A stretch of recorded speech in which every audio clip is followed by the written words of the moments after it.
The most dangerous man in America didn't break into the White House with a crowbar. He walked through the front door because we handed him the keys. Imagine the scene. January 20th, a freezing morning in DC, and the most feared face in history is resting his hand on a leather-bound Bible. There were no jokes, no acid-spraying flowers, and no purple suits. Just a man in a tailored black overcoat, looking into the camera with eyes that saw right through the soul of the nation. The polls said it was a landslide, but the silence in the Capitol felt like a collective breath being held. We thought he wanted to burn the system down from the outside. We never realized he wanted to become the system just to prove how rotten it truly was. And by the time the country realized what he was really doing, it was already too late.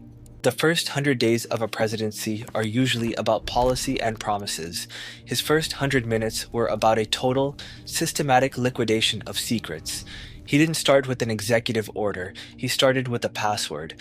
Suddenly, every classified server in Washington went dark, then turned bright red. 30 years of backroom deals, lobbyist bribes, and shadow wars were dumped onto the public internet in real time. The media called it the Great Unmasking. He called it standard operating procedure. While the rest of the world scrambled to hide their sins, he sat in the Oval Office. He looked different, still pale, still scarred, but dressed in a charcoal suit that cost more than a senator's soul. The green hair was pushed back, professional, almost elegant. He didn't look like a clown. He looked like a CEO who had just finished a hostile takeover. When the director of the FBI tried to arrest him for treason, he didn't reach for a gun. He reached for a folder. He slid a single photo across the mahogany desk, the director's own daughter, smiling at a park she wasn't supposed to be at. "I'm not here to break the law, Arthur," he whispered, his voice like gravel on silk. "I'm here to be the law." By noon, the FBI director had resigned, citing personal reasons. By sunset, the Joker had signed his first bill, a total freeze on all corporate political donations.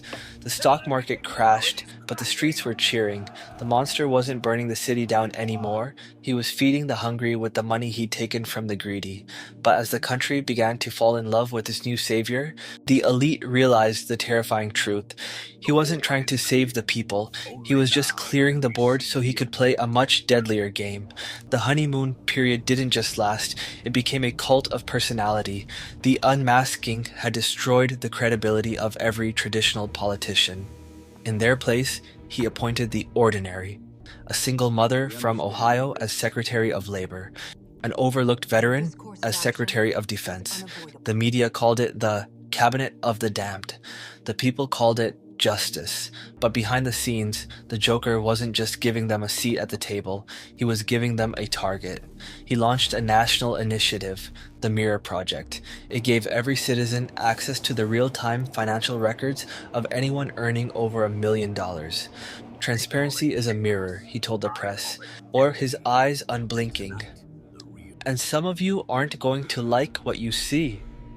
Within 48 hours, the first citizen's arrest happened. A billionaire CEO was pulled from his penthouse by a mob of his own employees. The police stood by and watched.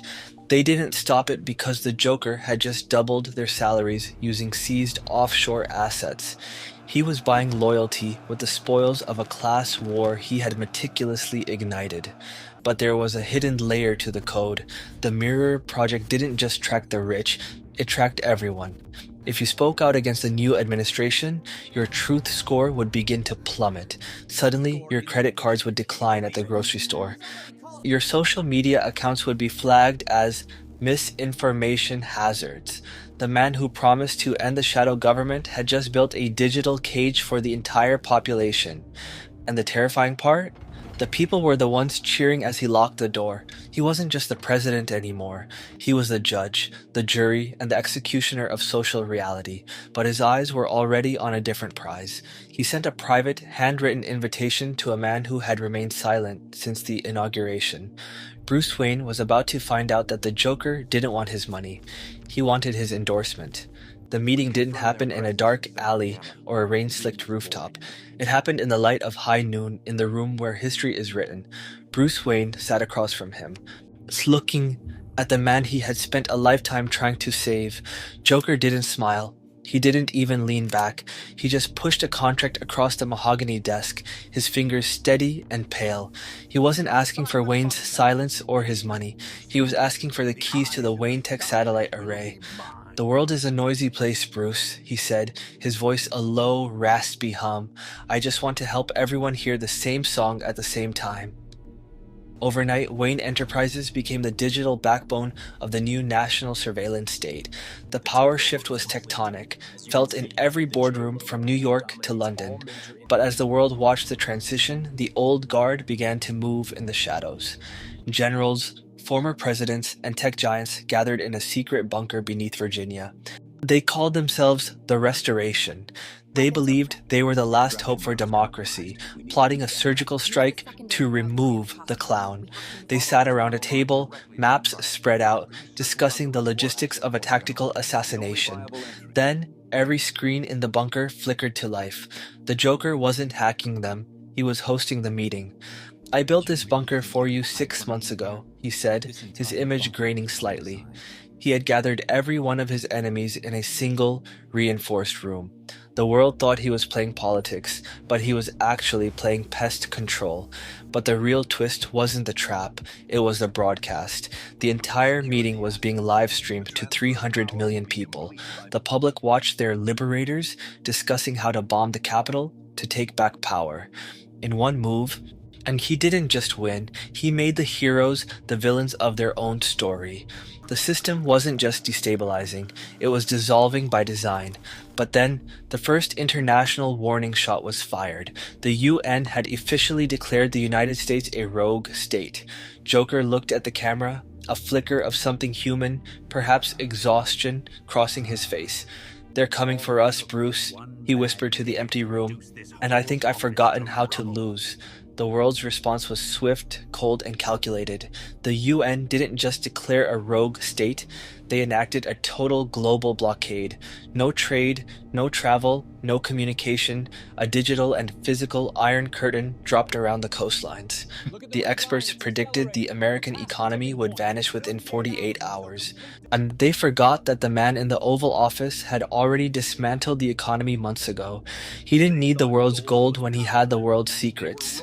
As the first foreign warships appeared on the horizon, the Joker didn't call for a draft.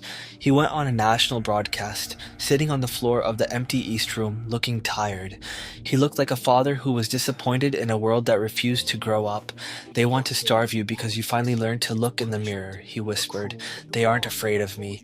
They're afraid of the version of you that doesn't need them." Then, he hit the switch. The lights didn't just go out in DC.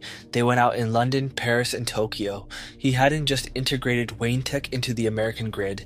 He had infected the global backbone. For 6 hours, the entire planet went silent. No internet, no power, no banking. He held the world's heart in his hand and simply stopped squeezing. When the power finally flickered back on, the terms of the blockade had changed. The world wasn't coming to liberate America, they were coming to negotiate their own survival. But while the globe trembled, the real threat was already inside the house. The Restoration had one last card to play, a sleeper cell within his own ordinary cabinet.